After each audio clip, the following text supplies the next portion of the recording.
بسم اللہ الرحمن الرحیم۔ ایک اہم بات جو اکثر حضرات پوچھتے ہیں کہ صبح نہار منہ پانی پینا آیا اس کے بارے میں کیا مسئلہ ہے؟ طبرانی شریف کی روایت ہے، حضور اقدس صلی اللہ علیہ وسلم نے ارشاد فرمایا، جس نے نہار منہ پانی پیا اس کی طاقت کم کر دی جائے گی۔ جس نے نہار منہ پانی پیا اس کی طاقت کم کر دی جائے گی۔ نہار منہ مولانا اشرف علی تھانوی رحمہ اللہ نے بھی لکھا کہ نہار منہ پانی پینا ٹھیک نہیں ہے، اس سے انسان کے گھٹنوں کا درد ہو جاتا ہے۔ اکثر گھٹنوں کا درد یہ نہار منہ پانی پینے کی وجہ سے ہوتا ہے، اس لیے علماء منع کرتے ہیں۔ بلکہ امام شافعی رحمہ اللہ فرماتے ہیں کہ چند چیزیں ایسی ہیں جو انسان کے بدن کو کمزور کر دیتی ہیں، انسان کے بدن کو کمزور کر دیتی ہیں۔ اس میں حضرت نے یہ لکھا کہ بیت الخلاء سے فارغ ہونے کے بعد پانی پینا، اس سے بھی انسان کا بدن کمزور ہو جاتا ہے۔ اسی طرح نہار منہ پانی پینا، اس سے بھی انسان کا بدن کم ہو جاتا ہے، کمزور ہو جاتا ہے۔ اور اسی طرح بہت زیادہ سوچ و بچار رکھنے والا، غم رکھنے والا آدمی، فکر رکھنے والا آدمی، تو فرمایا کہ اس انسان کا بدن بھی اس سے کم ہو جاتا ہے۔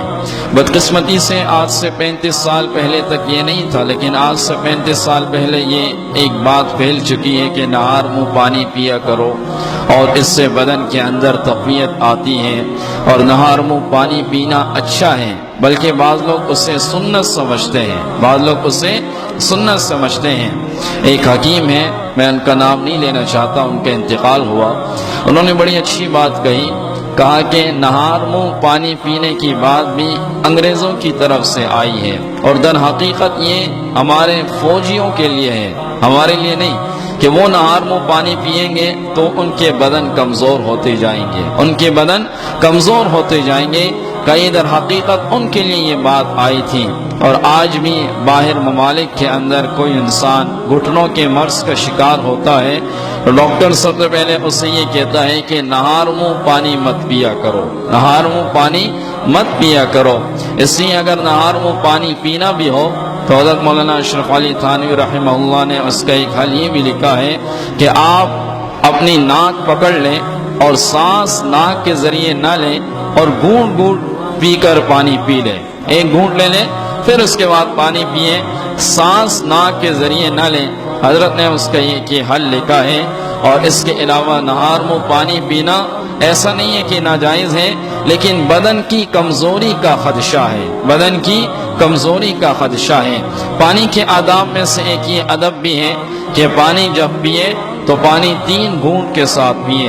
رسول اللہ صلی اللہ علیہ وسلم پانی پیتے وقت 3 گھونٹ پانی کے پیا کرتے تھے، چاہے پانی ہو یا کوئی اور مشروبات ہو، اور سانس لیا کرتے تھے درمیان میں، اور وہ سانس بھی اس برتن کے اندر نہیں، بلکہ ایک گھونٹ پیا اور برتن علیحدہ کیا اپنے منہ سے، پھر سانس لیا، پھر دوسرا گھونٹ پیا، پھر اس کے بعد علیحدہ کیا، پھر تیسرا گھونٹ پیا۔ اسی طرح رسول اللہ صلی اللہ علیہ وسلم نے بڑے مشکیزے میں یا بڑی بوتل کے ذریعے، آج کل لوگ بوتلیں ڈائریکٹ منہ میں لگا لیتے ہیں، تو اس سے بھی رسول اللہ صلی اللہ علیہ وسلم نے منع فرمایا ہے۔ بڑے مشکیزے کو یا بڑی چیز کو منہ کے سہارے لگا کر اور اس سے پانی پینا، اس سے بھی اللہ کے نبی صلی اللہ علیہ وسلم نے منع فرمایا ہے۔ تو پانی کے چند آداب ہیں، اس میں سے ایک یہ بھی ہے کہ انسان بیٹھ کر پیے۔ بعض اطباء کا یہ کہنا ہے کہ کھڑے ہو کر پانی پینے سے بھی انسان گھٹنوں کے مرض کا شکار ہوتا ہے۔ رسول اللہ صلی اللہ علیہ وسلم کی جو سنتیں ہیں، ایک تو سنت سمجھ کر کریں گے تو وہ عبادات ہیں، اور اس کے علاوہ ان سنتوں کے اندر ہمارے لیے دنیاوی فائدے بھی ہیں۔